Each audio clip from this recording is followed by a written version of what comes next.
Hello students, welcome to Onboard Digital Classes.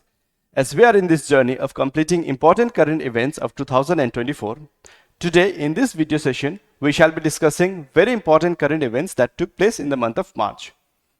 All those important current events that took place in the month of January and February is already been uploaded. So, if you have not watched the video, I would request all the students to please kindly watch the video.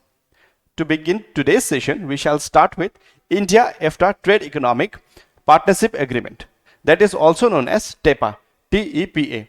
This TAPA is equivalent to Free Trade Agreement. Alright. India and the European Free Trade Association, which is also known as EFTA, they signed a Trade Economic Partnership Agreement. This TAPA, which is, we can say in simpler words, it's like a free trade agreement on March 10th, 2024. Now, what is EFTA? EFTA is the European Free Trade Association. It is an intergovernmental organization, as you can see here, founded in 1960 to promote free trade among its members. Now, there are 4 members in EFTA. One is Iceland, second is Liechtenstein, third is Norway, and fourth is Switzerland. It operates independently of European Union, that is, it is not a part of European Union.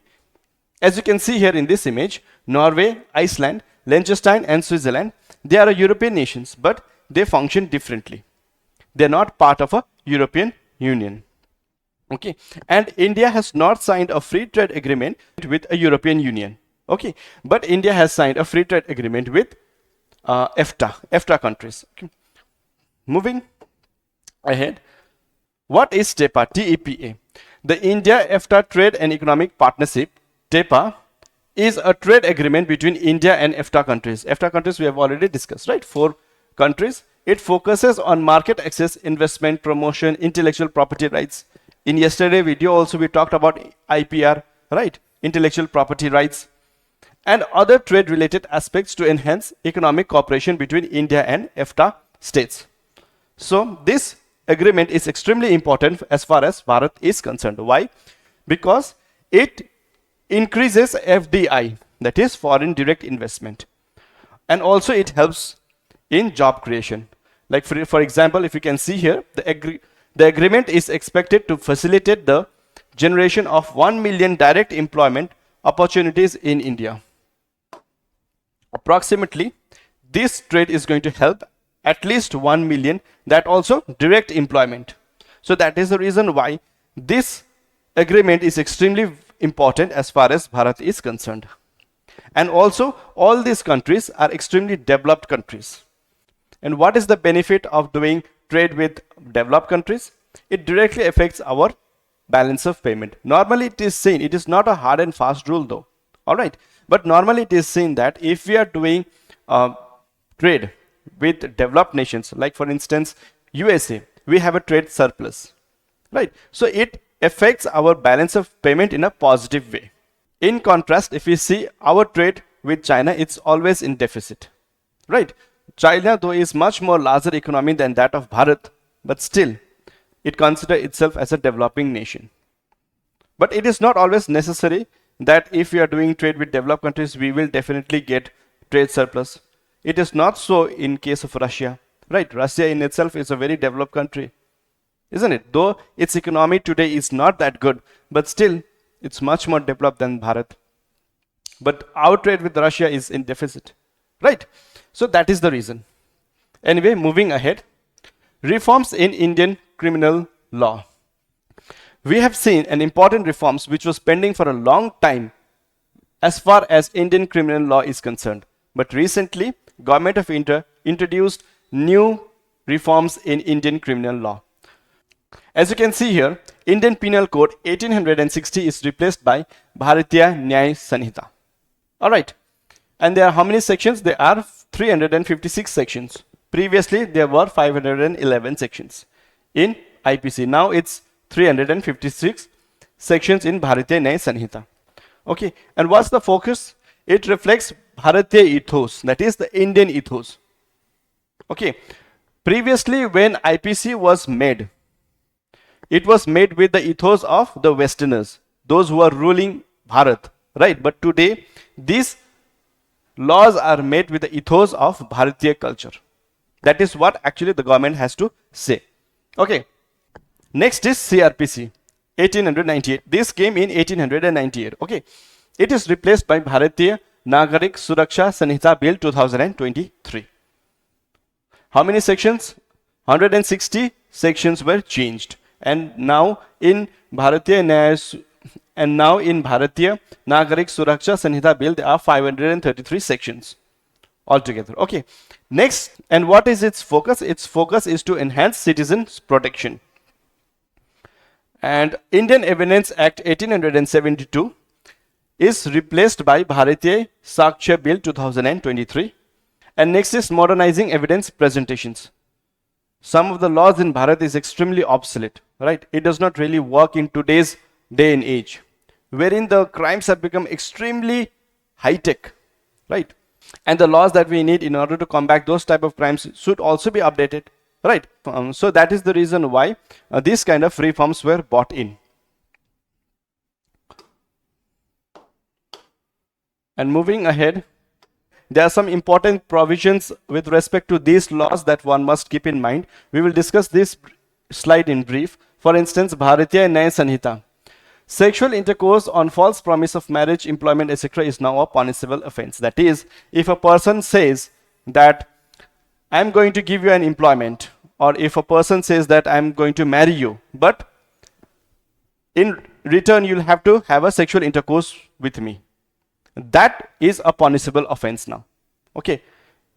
Nobody can say that I'm going to marry you or give you a job, but you should have a sexual intercourse with me. You cannot do that now.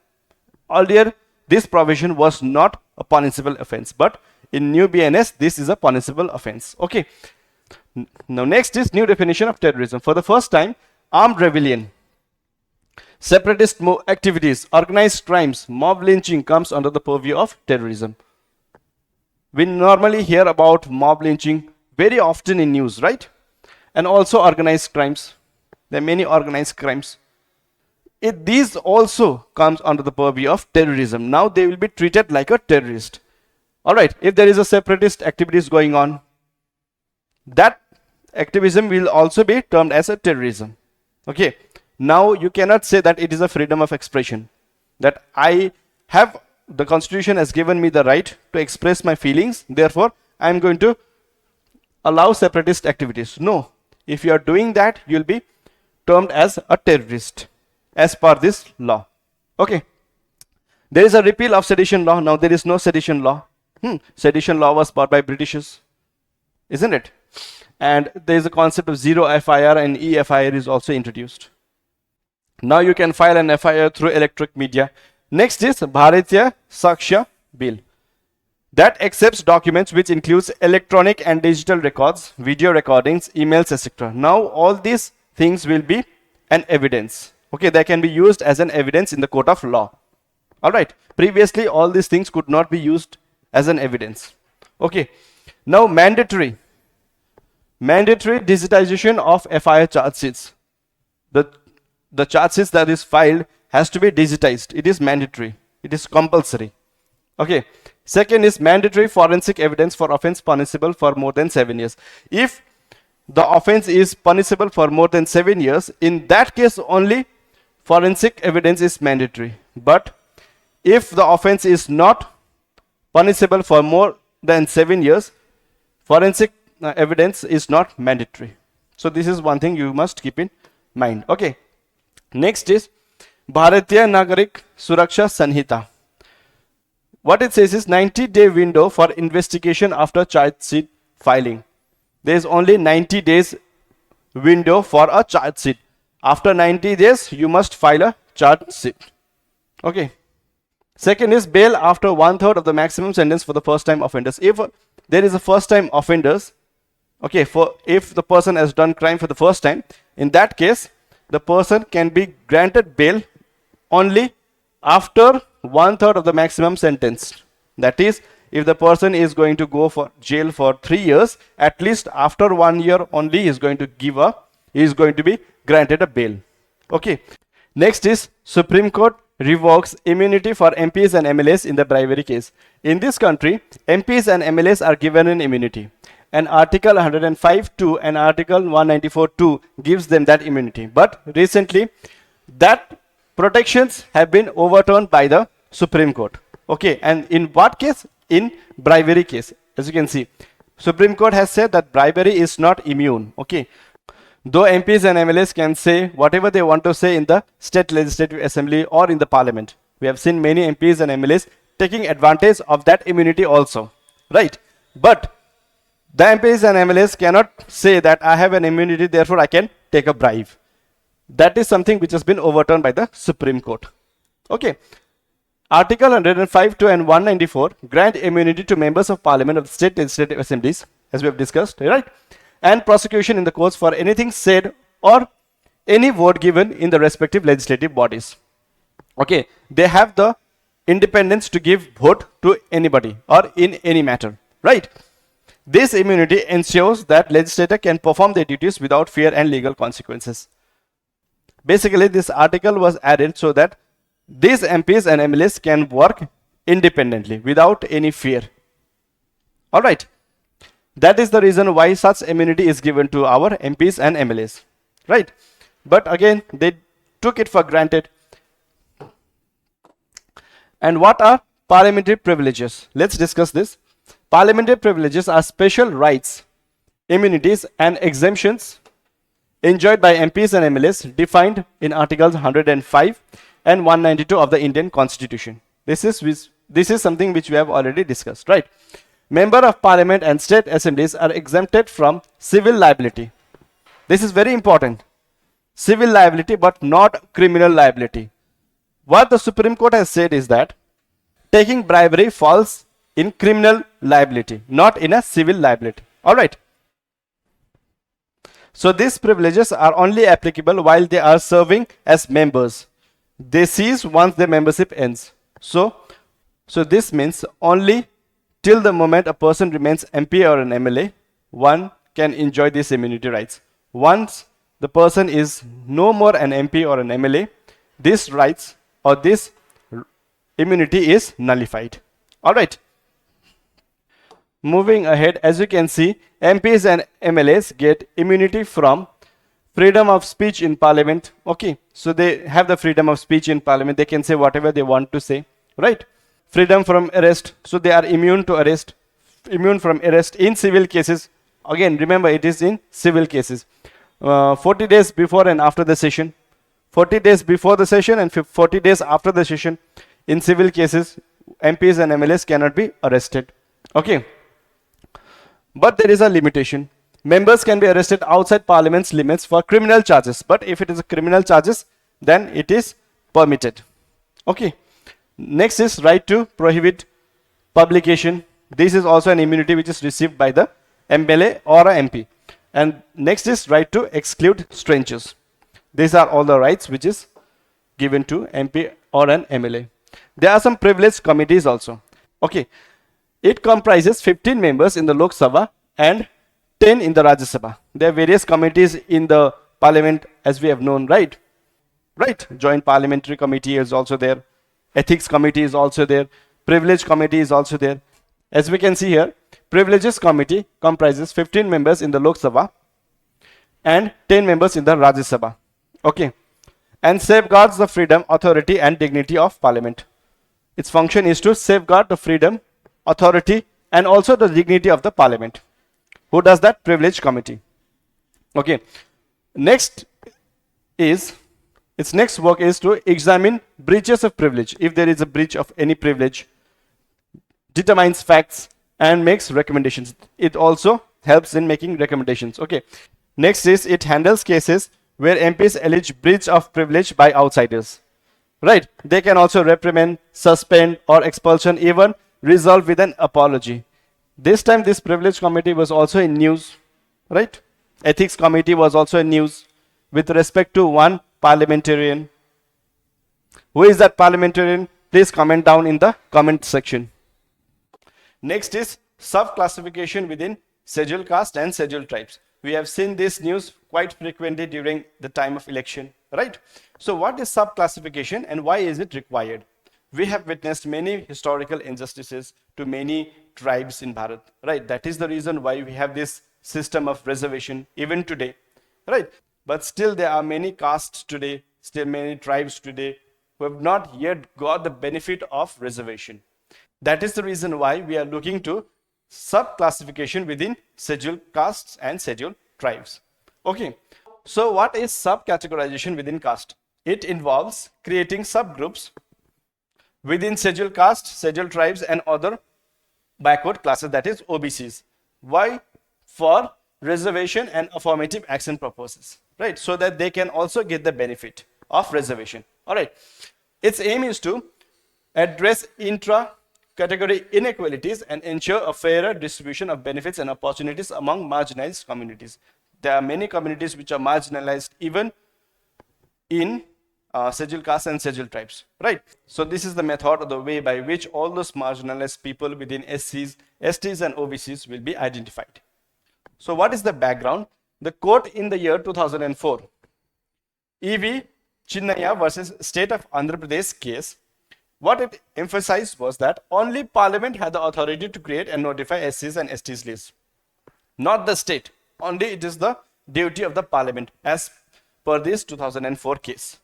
Okay, we have seen many states today claiming that I'm going to give, if we come to power, then we are going to give you this type of reservation to this particular community. We have seen, no? We have seen, right, such type of claims given by many political parties even today, right? So that is the reason why in 2004, this case. All right, but what happened was in 2020, State of Punjab and others versus Devinder Singh and other case.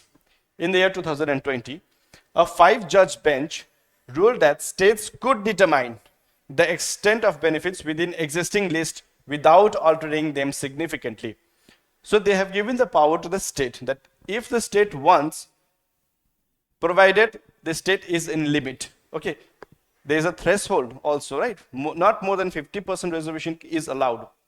Keeping that in mind, if a state is wanting to give a reservation, then the Supreme Court has allowed to give the reservation to the state. So that is the background. States have the authority to provide reservation benefits to SCs and STs under Article 15.4, 16.4, Article 341, 1 and 344, 42, 1. So these are the articles that the states can use while giving reservation to marginalized people. All right. So, like for instance, Article 15.4 empowers a state to create special arrangements for socially and educationally backward classes like SCs and STs. Article 16.4 simultaneously gives the state to make provision for reservation in promotion if SCs and STs are underrepresented in state services. So there are various ways by which state can use article and give them reservation. All right. Next is Article 341.1 and 342.1 permit the President with consultation to specify SCs and STs including parts of these groups. Okay, so this is for President.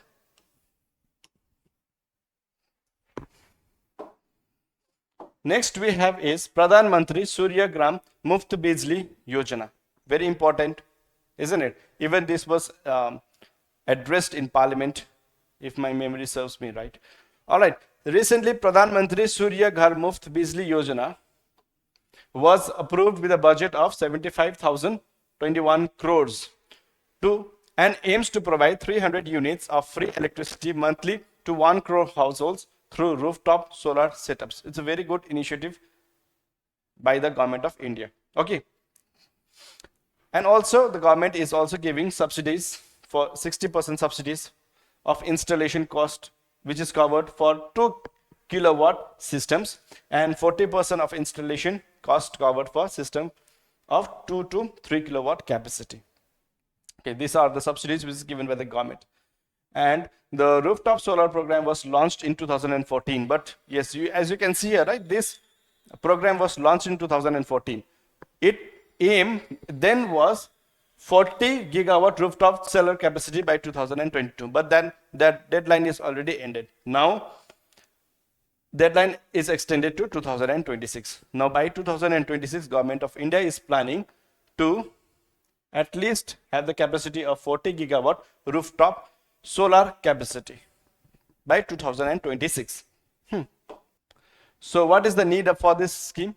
India's energy demand. It is projected that India's energy demand is going to be highest globally in the next 3 decades. In the next 3 decades, projected highest growth globally. Next is to achieve India's aim for 500 gigawatts of renewable energy. Bharat has also aimed to produce 500 gigawatts of renewable energy capacity by 2030. So if we are able to do that by 2026, that also is going to help us in achieving this goal, right? Next is target 50% electricity generation from non-fossil fuel sources by 2030. So fossil fuel is not very good for the environment, right? That is the reason why we are trying to reduce. That is the reason why Nitin Gadkari is also promoting green vehicles, right? CNG vehicles, electric vehicles, isn't it? Second and fourth one is current solar capacity in India. What is the current solar capacity? India's rooftop solar capacity is about 11 gigawatts, and Gujarat leads with 2.8 gigawatt, followed by Maharashtra with 1.7 gigawatt. This is significantly below the target of 40 gigawatt that Bharat is planning to achieve by 2026. Yes, that is the reason why Bharat is giving such type of subsidies. All right, moving ahead, benefits of the Pradhan Mantri Suryodaya Yojana. What are the benefits? There are many benefits, as you can see, reduction in electricity bills, yes, energy, self-reliance in energy, energy security, environmental sustainability, increased energy access, fulfilling international commitments. There are international commitments also that Bharat needs to fulfill, right? Potential for economic growth, uniform distribution of solar potential. So these are various benefits. And there are many challenges to Pradhan Mantri Suryodaya Yojana as well. First is free electricity issue. How can free electricity issue be an issue or a challenge? We have seen many political parties today saying that if we come to power, we are going to give this much percentage of your bill free, right? So that is also one factor that people tend to neglect because they are already getting free electricity. Why would they want to invest in solar rooftop, right? Next is financial constraints for DISCOMs. DISCOMs means distribution companies, the companies that actually distributes electricity, right? There is going to be a financial constraints for them also, isn't it? Third is limited success of previous schemes. As we have seen this project was launched in 2014. Its aim was to get 40 gigawatt energy by 2022, but still it has failed. Next is flip-flopping policies. What this means is Government of India have been trying to promote solar panels, right? But sometimes what they do is that they increase tax in solar panels. Sometimes they decrease tax. Sometimes they give subsidies. Sometimes they don't give subsidies. So there have been a flip-flopping policies on the end of Government of India. All right. Next is low financing. Yes, people don't really want to finance solar projects because first of all, it is expensive, right? So if a person wants to install a solar power today, even with the subsidies, I think 5 to 6 lakh rupees is required. So it's quite expensive and financing is also quite low. All right. So that is the challenge in Pradhan Mantri Suryodaya Yojana. Next is hemophilia A. India has successfully conducted the first human clinical trial for gene therapy targeting hemophilia A. What is hemophilia A? Hemophilia A, also known as classical hemophilia or factor VIII deficiency, it is also known as factor VIII deficiency, is a hereditary bleeding disorder. It's a disorder, but it's a hereditary, right? That means it comes from parents. If you can see here in this image, X-linked recessive, what this means is that this is a disorder which is located in the X chromosome. Okay, that is the reason why boys are affected, because it carries from mother. Mother is a carrier and boys are affected. Okay, as you can see here, mother is a carrier and affected son. I think, can you see this image? I don't think so that you can see this image, right? But still, if you can see here, if there is an unaffected father and mother is carrier, who is affected? Son is affected. In this case, there is an affected father and unaffected mother. In this case, nobody is affected, right? So this is an X-linked recessive disorder. Next is Artificial Intelligence Act 2024. And this act is not bought by Bharat. This act is important because this is the first time some country has bought an act to tackle artificial intelligence.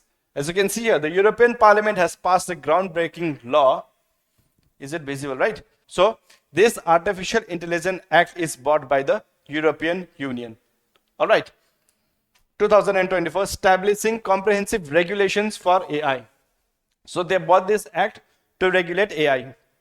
We have heard many people complaining that AI is going to be the next danger or the threat to a human, to a mankind, right? That is the reason why European Union bought this. Okay, it is the first law of its kind globally recognizing different levels of AI and their potential harms. That is the reason why this becomes extremely important. Okay, what are its highlights? Its aim. Its aim is that the EU, that is European Union AI Act, represents a comprehensive effort to protect fundamental rights, democracy, and environmental sustainability while fostering innovations in high-risk AI applications. So that is the aim of bringing Artificial Intelligence Act, to protect fundamental rights, democracy, and environmental sustainability. At the same time, fostering innovations in high-risk AI applications. Okay, that is the aim. Next is, it has categorized AI system in 4 levels of risks. One is unacceptable risk. If an AI is unacceptable, then in that condition it is absolutely prohibited. It is prohibited. Okay. Second condition is if the AI is high risks. That means in that case it requires conformity assessment and monitoring. That means continuous monitoring is required in case of high risk. But in case of unacceptable risk, it is absolutely prohibited. Okay, so that is the law. And third one is specific transparency risk. In that case, they require information and transparency obligations. So they have various obligations of transparency as well. This is the third case. And then the fourth one is minimal risk. That means if the risk is minimal, there is no specific regulations. So this is a very important legislation or an act that the European Parliament has bought with respect to artificial intelligence. Okay. What about prohibition? The act also prohibits the use of real-time remote biometric identification in publicly accessible spaces except for limited exceptions. So you cannot go ahead with real-time remote biometric identification in public accessible spaces. So it actually prohibits it. So this can be an example to all the countries, including Bharat, to come up with a solid law with respect to AI. Because if you don't regulate AI, we have seen many deep fakes coming out today, isn't it? I mean, AI has the capacity to bring havoc in people's life. So we need to be very, very cautious moving ahead. And this is the reason why we should bring law with respect to AI. Okay. So what has Bharat done to promote artificial intelligence? Bharat has an advisory body on labeling and approval for AI model deployment. Second is Bharat has AI mission, that is artificial intelligence mission. Third is national AI strategy. Bharat is working on that. And fourth one is 2018 Indian AI, artificial intelligence. So these are the 4 steps that the government of Bharat is taking to promote artificial intelligence. What about the global initiatives? There's been a recent declaration by Bletchley Declaration for AI. Recently this declaration took place. Second is Global Partnership on AI, GPAI. Okay. Third one is New Delhi Declaration, that is also for AI. And fourth one is Hiroshima AI process. This is the initiative by G7 countries. Okay. Next is Bougainvillea. Species in news, it comes under species in news. Okay, this has been an exemplary example set by the Bougain tribe. What did they do? What did the Bougain tribe do? They demonstrated an exemplary conservation efforts by donating 1,470 hectares of forest land to the state forest department for the protection of critically endangered songbird Bougainvillea. It is a songbird, as you can see here in this image. So this tribe, what they do is they donated 1,470 hectares to help this critically endangered species. And this bird is only found, it is a critically endangered, as you can see, right, olive blabber. It is only found in Eagle Nest Wildlife Sanctuary in Arunachal Pradesh. So this is very important species in news from the month of March. Next is Bengaluru's water crisis. As per the report, 223 out of 236 talukas in Karnataka are affected by drought. It is a very significant concern today, right? Including Mandya and Mysuru districts, the sources of Bengaluru's water. Bengaluru is likely to run out of drinking water by 2031 as per some report.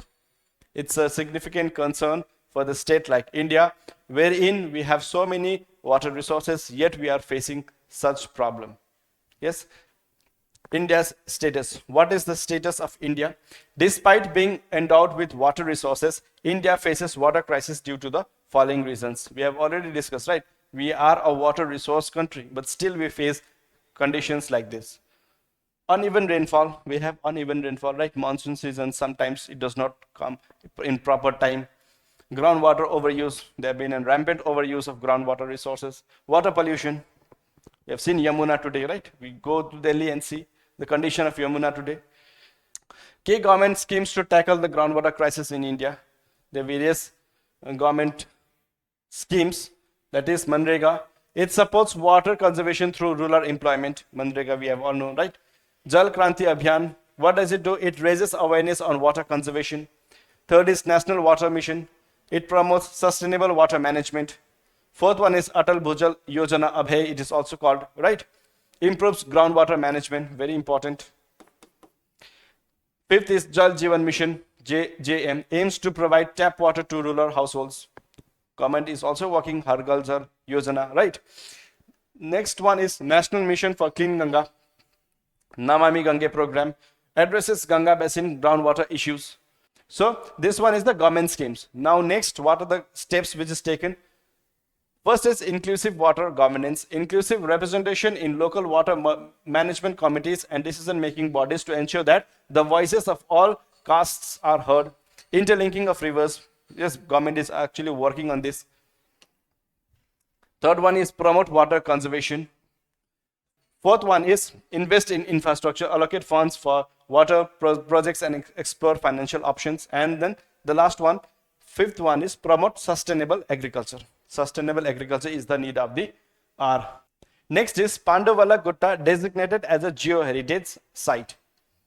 What is a Pandavas Guta? It is an ancient geological marvel in Telangana. Okay, and it has been designated as an exclusive Geoheritage site in the state, as you can see here in this image. This is older than Himalayas. Important thing to remember, right? And showcases ancient rock paintings. There are rock paintings here in various colors like green, red, yellow, and white. These paintings depict symbols such as swastikas, circles, squares, and animals like bison, antelope, tigers, and leopard. So that is the reason why this is designated as the exclusive Geoheritage site in the state. Next is we have important trilateral exercise among India, Mozambique, and Tanzania, IMT. What is important? Location is important. As you can see here, there is Madagascar, and in the west of Madagascar we have Mozambique, and in the northwest we have Tanzania. I think this location is important. Okay, and from Bharat, INS Sujata and INS Tir have entered the harbor phase of the Indian Mozambique Tanzania Maritime Trilateral Exercise. So this was an important exercise in the month of March. Next is Operation Indravati, very important operation undertaken by the government of Bharat in Haiti. Right? Haiti is a Caribbean island, as you can see here. Haiti. Here is the Caribbean Sea, and this is the place Haiti. It's a Caribbean island. All right. Operation Indravati, it was India's initiative to evacuate its citizens from Haiti amidst the country's turmoil. There was a turmoil in this country, and Bharat launched this operation by the name Indravati so that Bharat can help its citizens to get out of this place. And they have transferred those Indians to the neighboring Dominican Republic due to escalation violence and chaos in Haiti. So that was the operation undertaken by the government of Bharat. Okay. So before ending today's session, we'll be doing one prelims question paper as usual. All right. So today we did study about privilege committee, right? So similarly, we'll be doing one question from committee that had come in this year's prelims question paper. Which committee? Ethics committee. There's a question from ethics committee. As you can see here, it is visible, right? Yes. Which of the following statement about the ethics committee in the Lok Sabha are correct? Option is, initially it was an ad hoc committee. Ad hoc committee means not a permanent committee. Okay. It is a committee made for less than a year. That is an ad hoc committee. Initially it was an ad hoc committee. That is option number 1. Second is, only a member of a Lok Sabha can make a complaint relating to unethical conduct of a member of a Lok Sabha. Okay. As we can see here, it's an extreme statement only. Never. These are extreme statements. So we have to look these kind of statements very, very cautiously. Third statement is, this committee cannot, again cannot is an extreme statement, right? Take up any matter which is sub judice. Sub judice means, what is the meaning of the word sub judice? Sub judice means any such matter that is under court's jurisdiction, that is under the jurisdiction of a law, that is called sub judice. Okay. Now, based on these options, we are supposed to select an appropriate answer. If you look at this question, this committee cannot take up any matter which is sub judice. This is true. Why? Because even though cannot is an extreme word here, but it makes sense, right? Because anything that is sub judice, that is under consideration, nobody can actually comment or give their views, or they can take up the matter. This is quite evident, isn't it? So that is the reason why this is correct. But this statement is not correct, because any member can make a complaint relating to unethical conduct of a member of a Lok Sabha. Any member can do it. It is said that only a member of Lok Sabha. This is incorrect. So this is also correct, and this is also correct. So our answer is 1 and 3 only. So with this, we'll conclude today's session. If you have liked the video, then please consider subscribing to the channel and also commenting on the comment box and liking the video and sharing it among your friends who are preparing for UPSC examinations. All right. So thank you very much for watching the video. I will see you in the next class. Thank you.